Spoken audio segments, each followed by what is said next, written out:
When we talk about Viking ingenuity, most people picture those iconic, long ships, fast, fearsome, cutting across the North Atlantic as if the sea itself feared them. But the real genius of the Norse world wasn't only found on the waves. It was found back home, in the places where they slept, raised their families, survived crushing storms, and outlasted winters so brutal they would freeze a modern house solid. Their secret wasn't magic or brute strength. It was designed clever, intuitive, deeply connected to the natural world. The Vikings built homes that didn't fight the environment. They partnered with it. Their longhouses were masterpieces of passive heating and insulation, so efficient that modern engineers still study them to understand how they kept people alive with almost no fuel. In the Arctic, where resources were scarce and a single night of exposure could mean death, these structures were nothing short of a survival miracle. The cornerstone of their strategy was simple: the earth itself. The Vikings understood centuries before modern building science that soil is an incredible insulator, so they built their homes partially underground, digging the floors below the surrounding landscape to tap into the stable temperatures beneath the surface. Thick turf walls, massive layers of living soil, roots, grass, and moisture were stacked around the structure like nature's own insulation panels. Archaeologists excavating longhouses in Iceland and Greenland have measured turf walls nearly 2 meters thick, dense enough to block wind, trap heat, and maintain stable indoor temperatures even when the world outside dropped to 20 below. When a central hearth burned steadily, even modestly, the interior could sit comfortably between 10 and 15 degrees Celsius, warm enough to live, work, and sleep through the harshest storms. Modern tests have proven what the Vikings already knew. Turf-covered homes lose heat 3 times slower than modern wooden cabins. It's not legend. It's physics. And in the Arctic, physics decides whether you survive. Wind was the other enemy the Vikings mastered. Arctic gusts can turn a normal house into a refrigerator in minutes. So the Norse built low, long, and curved. Their rooflines weren't decorative, they were aerodynamic. The wind flowed over the home instead of crashing against it. Inside, the roof acted like a thermal trap, catching the rising warm air and keeping it circulating through the living space. Rafters made from bent timber or whalebone were layered with sod, moss, straw, and even animal hides. All materials that added insulation, blocked drafts, and stored heat. In some longhouses, archaeologists found something even more fascinating.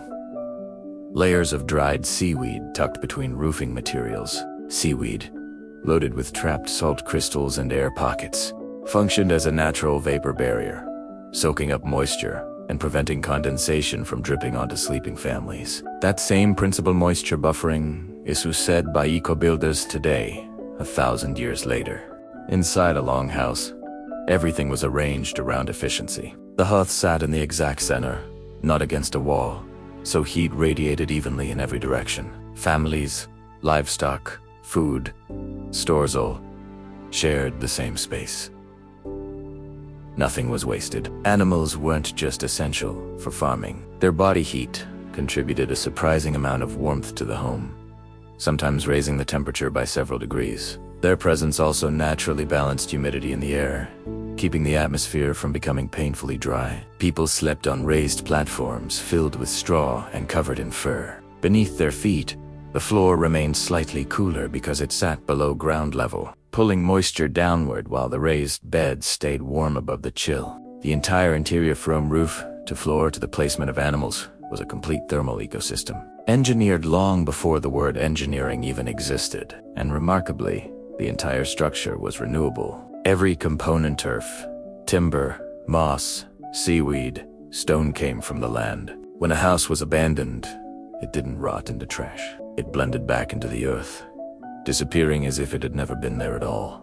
Modern builders call this biodegradable architecture. The Vikings simply called it home. Some of the turf houses built centuries after the Viking Age in Iceland still stand today, and their thermal efficiency often surpasses modern During World War II, Scandinavian engineers revisited this ancient technology to build low-fuel shelters for soldiers. Once again, the Viking blueprint proved unbeatable. Turf dugouts required half the fuel of wooden barracks to maintain livable temperatures.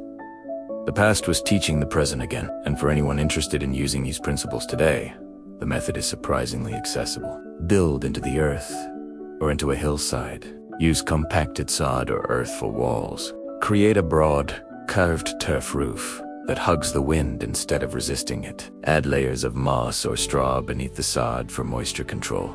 Even a simple clay layer between interior and exterior walls can recreate the thermal mass the Vikings relied on. With proper ventilation, small controlled vents, low and high, you get fresh air without losing heat. And once the walls, floors, and roof warm up, the stored heat radiates for hours, even after the fire dies down. The incredible part is on just that Viking architecture worked at S, that it worked better than many systems we still rely on today. No electricity, no synthetic insulation, no fossil fuels, just earth, air, fire, and intelligent design. Where modern homes try to dominate the environment, Viking homes cooperated with it. That's why so many of them endured for decades, in landscapes that destroy our modern materials in a fraction of that time. And maybe that's the greatest lesson the Vikings left us. Survival isn't about overpowering nature, it's about understanding it deeply enough to live alongside it. If you found this journey into Viking engineering, subscribe to In the Beginning, share it with history lovers, and keep exploring the technologies our ancestors mastered long before modern tools existed. Because the best survival secrets aren't futuristic, they're buried in the past, waiting to be